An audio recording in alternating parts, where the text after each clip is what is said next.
সকালের ব্রেকফাস্ট কিংবা রাতের ডিনারে এরকম একটা রেসিপি যদি থাকে তাহলে কেমন হয়? নমস্কার বন্ধুরা, তিয়াসাস রেসিপিতে সকলকে স্বাগত জানাই। আজ আমি আপনাদের জন্য 3 কাপ গমের আটা ও সুজি দিয়ে এক নতুন ধরনের ব্রেকফাস্টের রেসিপি নিয়ে হাজির হয়েছি।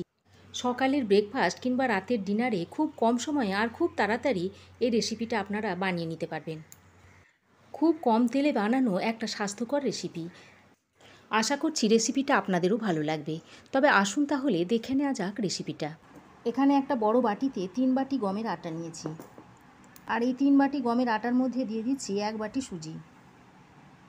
এবার স্বাদ মতো নুন দিয়ে দিচ্ছি।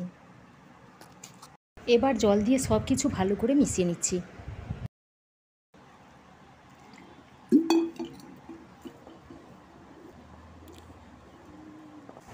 জলটা একবারে না দিয়ে অল্প অল্প করে মিশিয়ে নিতে হবে।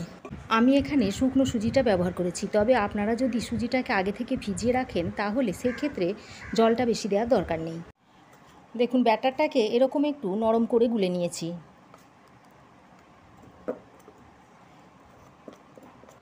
ব্যাটারটা রেডি করে এবার এক সাইডে রেখে দিচ্ছি। এবার একটা ফ্রাই প্যান গরম করে এর মধ্যে দিয়ে দিচ্ছি অল্প একটু সাদা তেল। তেল গরম হয়ে এলে এর মধ্যে দিয়ে দিচ্ছি হাফ চামচ মতো গোটা জিরে। আর দিয়ে দিচ্ছি একটু গ্রেট করা আদা। জিরে ও আদাটা দিয়ে খানিকক্ষণ ভেজে নিচ্ছি। কয়েক সেকেন্ড ভেজে নিয়ে এর মধ্যে দিয়ে দিচ্ছি কুচনো কাঁচা লঙ্কা। একবার নেড়েচেড়ে নিয়ে এর মধ্যে দিয়ে দিচ্ছি একটা গ্রেট করা গাজর। গাজরটা দিয়ে খানিকক্ষণ নেড়েচেড়ে নিচ্ছি। এবার কিছু বিন মিহি করে কুচিয়ে দিয়ে দিচ্ছি। তারপর সমস্ত সবজিগুলো খুব ভালো করে মিশিয়ে নিচ্ছি। আমি এখানে গাজর ও বিন দিয়েছি, তবে আপনাদের পছন্দ মতো যে কোনো সবজি আপনারা দিয়ে নিতে পারেন। বেশ খানিকক্ষণ নাড়াচাড়া করার পর দেখুন সবজিটা অনেকটাই নরম হয়ে এসেছে, আর সবজির গায়ে যে জলটা ছিল সেটা অনেকটাই টেনে গেছে। এবার এখানে একটা গ্রেট করা আলু দিয়ে দিচ্ছি। আলুটা আমি সেদ্ধ আলু দিয়েছি, তবে আপনারা চাইলে এখানে কাঁচা আলুটাও দিতে পারেন। তবে যখন তেলে ফোড়ন দেবেন তারপরেই আপনারা আলুটাকে দিয়ে একটু ভেজে নেবেন, তারপর সবজিগুলো মিশিয়ে নেবেন। গ্রেট করা আলুটা দিয়ে সবজির সঙ্গে বেশ কিছুক্ষণ ভালো করে মিশিয়ে নিয়েছি। এবার এর মধ্যে পরিমাণ মতো নুন দিয়ে দিচ্ছি। দিয়ে দিচ্ছি একটু গোলমরিচের গুঁড়ো।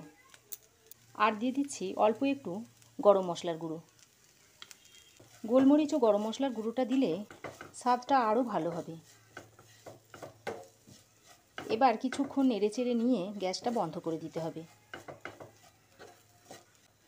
দেখুন সবজিটা রেডি হয়ে গেছে, এবার গ্যাসটা বন্ধ করে দিচ্ছি। আটা ও সুজির মিশ্রণটা খানিকক্ষণ রেখে দেওয়ার পর দেখুন ঘনত্বটা ঠিক এরকম হয়েছে।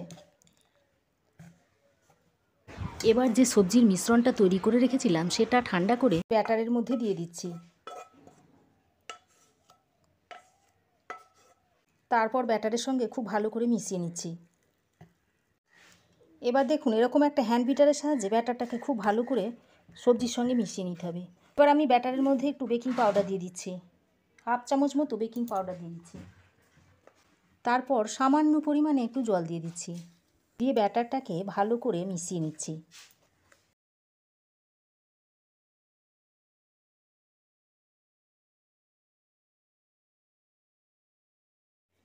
দেখুন ঠিক এরকম থিকনেসের একটা ব্যাটার আমি তৈরি করে নিয়েছি।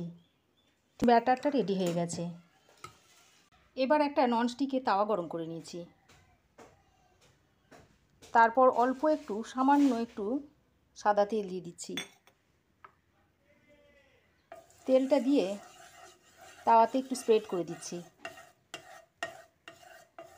অল্প সামান্য একটু তেল লাগে, খুব বেশি তেল লাগে না।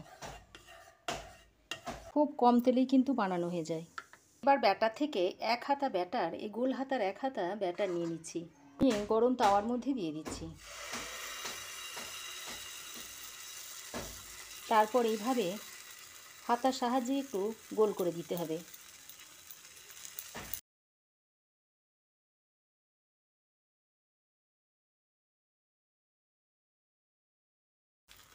খুব বেশি মোটা করে দেবেন না, একটু পাতলা করে দেবার চেষ্টা করবেন। দেখুন, আর এই সময় গ্যাসের ফ্লেমটাকে লো টু মিডিয়ামে রাখবেন। যখন দেখবেন সাইডগুলো একটু শুকনো শুকনো হয়ে এসেছে, এই পর্যায়ে এটা একটু উল্টে দেবেন।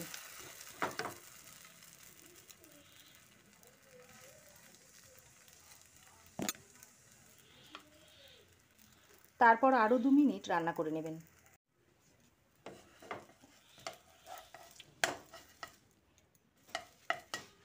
দেখুন কত সুন্দর তৈরি হয়ে গেল। এরকম ঝটপট ব্রেকফাস্টে বা রাতের ডিনারে তৈরি করে নিতে পারেন। খুব কম সময়ের মধ্যে হয়ে যায়, খেতেও কিন্তু খুব ভালো লাগে। এবার তুলে একটা প্লেটে রেখে দিচ্ছি। এভাবে সবগুলো তৈরি করে নিতে হবে। রোজ রোজ রুটি খেতে ভালো না লাগলে রুটির বদলে এইভাবে বানিয়ে খেয়ে নিতে পারেন।